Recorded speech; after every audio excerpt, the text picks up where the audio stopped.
ہمیشہ خلقت کی بہتری چاہو، اللہ تمہارے دشمنوں کو تمہارا مطیع کر دے گا۔ نیکی ایسے کرو جیسے بارش جگہ نہیں دیکھتی بلکہ ہر جگہ کو سیراب کر دیتی ہے۔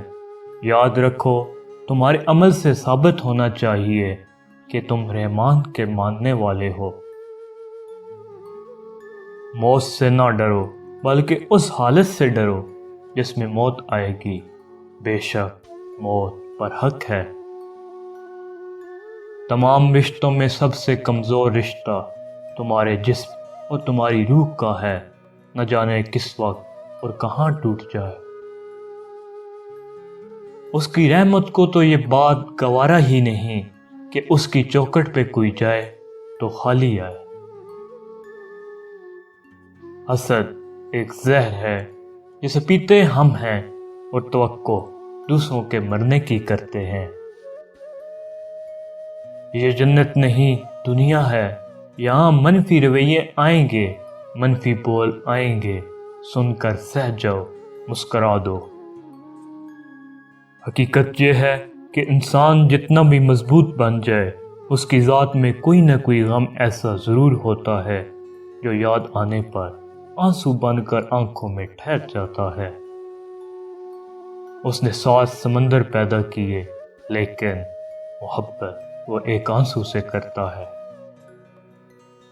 اللہ بہتر کرے گا، لیکن اگر اللہ نے بہتر نہ کیا تو ایمان رکھو کہ اگر اللہ بہتر نہیں کرے گا تو بہترین کرے گا۔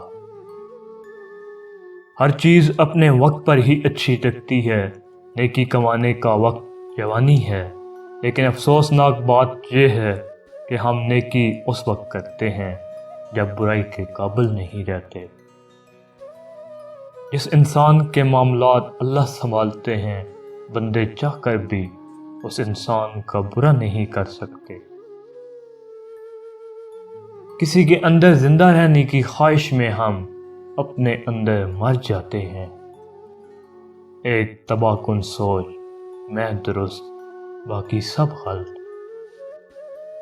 جو چیز اللہ نہ دے اسے انسانوں سے کبھی بھی نہیں مانگنا چاہیے، انسان خوار ہو کر رہ جاتا ہے۔ صرف اللہ کے آگے ہی گڑ گڑا کر رو، کیونکہ وہی تمہارے آنسوؤں کی قیمت جانتا ہے۔ نصیب سے زیادہ قیمتی دعا ہوتی ہے، کیونکہ جب زندگی میں سب کچھ بدل جائے تو تب انسان کے پاس دعا ہی بچتی ہے جو نصیب بدل دیتی ہے۔